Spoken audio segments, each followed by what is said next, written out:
తెలంగాణలో అధికారంలోకి వస్తామని వచ్చే ఎన్నికల్లో కాంగ్రెస్ కి తామే ప్రత్యామ్నాయమని బీజేపీ నేతలు స్టేట్మెంట్లు ఇస్తున్నారు. ఆ దిశగా పార్టీ బలోపేతంపై బీజేపీ పెద్దలు దృష్టి పెడుతున్నారట. గెలిచిన ఎమ్మెల్యేలు ఎంపీలకు బిగ్ టాస్క్ ఇవ్వబోతున్నారట. పార్టీని సంస్థాగతంగా బలోపేతం చేయడానికి స్థానిక సంస్థల ఎన్నికల బాధ్యత వారిపై పెట్టిందట. పంచాయతీ వార్డు మెంబర్ల దగ్గర నుంచి నేతలను గెలిపించుకొని గ్రౌండ్ లెవెల్ నుంచి పార్టీని బలోపేతం చేసుకోవడానికి స్కెచ్ గీస్తున్నట్లు తెలిసింది. తెలంగాణలో బలోపేతంపై వ్యూహాలు రచించడంలో బీజేపీ పెద్దలు బిజీ అవుతున్నారు. అందుకే వచ్చే స్థానిక సంస్థల ఎన్నికల్ని టార్గెట్గా పెట్టుకుని ప్రణాళికలు రచిస్తున్నారు. ఇప్పటికే అసెంబ్లీ ఎన్నికల్లో ఎమ్మెల్యేల సంఖ్యాబలం 1 నుంచి 8కి పెంచుకున్న కాషాయ పార్టీ లోక్సభ ఎన్నికల్లో 8 ఎంపీ సీట్లతో సత్తాచాటి ఓటింగ్ శాతాన్ని సైతం గణనీయంగా పెంచుకుంది. ఆ ఊపుతోనే రానున్న స్థానిక సంస్థల ఎన్నికలపై దృష్టి సారిస్తోంది.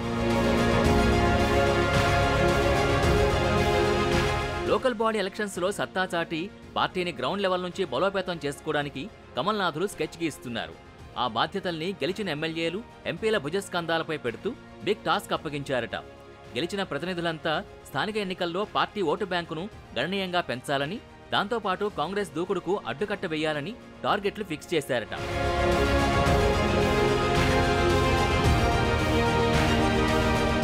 దాంతో స్థానిక సంస్థల ఎన్నికల్లో కాంగ్రెస్కు గట్టి పోటీ ఇవ్వాలని రాష్ట్ర బీజేపీ వ్యూహరచన చేస్తోంది. అందుకే మేం గెలిచాం, ఇక మిమ్మల్ని గెలిపించుకుంటామనే నినాదంతో ముందుకు వెళ్లాలని డిసైడ్ అయ్యింది. ఇటీవల రాష్ట్ర కార్యవర్గ సమావేశంలోనూ కేంద్ర హోంశాఖ సహాయ మంత్రి బండి సంజయ్ ఈ అంశంపై ప్రస్తావించారు. అధికార పార్టీపై భవిష్యత్తు పోరాటాలకు 15 అంశాలతో కూడిన రాజకీయ తీర్మానాన్ని ప్రవేశపెట్టారు. గత లోక్సభ ఎన్నికల ఫలితాల గణాంకాల్ని మళ్లీ రిపీట్ చేసి కాంగ్రెస్ని ఇరకాటంలో పెట్టాలని కాషాయ నేతలు చూస్తున్నారు. అందుకు కాంగ్రెస్ ప్రభుత్వం ఇచ్చిన 6 గ్యారంటీల హామీల వైఫల్యాల్ని ప్రజలకు వివరించాలని ప్లాన్ చేస్తున్నారు. రుణమాఫీ, రైతు భరోసా, ఇతర హామీల అమలుకు సంబంధించి ప్రభుత్వం పెడుతున్న రూల్స్ అండ్ కండిషన్స్ పై ప్రజలకు వివరించేలా యాక్షన్ ప్లాన్ రూపొందించుకునే పనిలో పడ్డారు.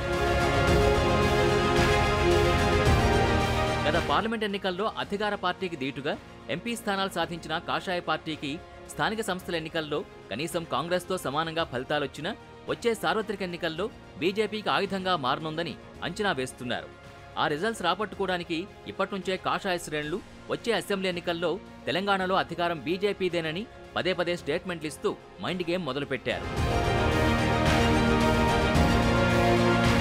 పార్టీ బలం పెంచుకోవడానికి యువతనే లక్ష్యం చేసుకుంటున్నారు.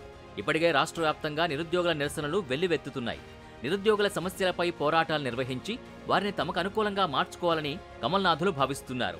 యూత్ని అట్రాక్ట్ చేయగలిగితే తామనుకున్న టార్గెట్లు రీచ్ అవ్వడం ఈజీ అవుతుందని లెక్కలు వేసుకుంటున్నారు. మరోవైపు గ్రామ పంచాయతీల అభివృద్ధికి కేంద్రం నుంచి వస్తున్న నిధుల లెక్కల్ని ప్రజలకు వివరించి స్థానిక సంస్థల ఎన్నికల్లో లబ్ధి పొందాలని భావిస్తున్నారు. అంతేకాకుండా గ్రామీణ ప్రాంతాల సమస్యల్ని గుర్తించి వాటిపైన ఫోకస్ చేస్తూ ప్రజల మద్దతు కూడగట్టుకోవడానికి స్కెచ్లు గీస్తున్నారు. మరి కాషాయ శ్రేణుల వ్యూహాలు లోకల్ బాడీ ఎలక్షన్స్లో ఎంతవరకు సక్సెస్ అవుతాయో చూడాలి.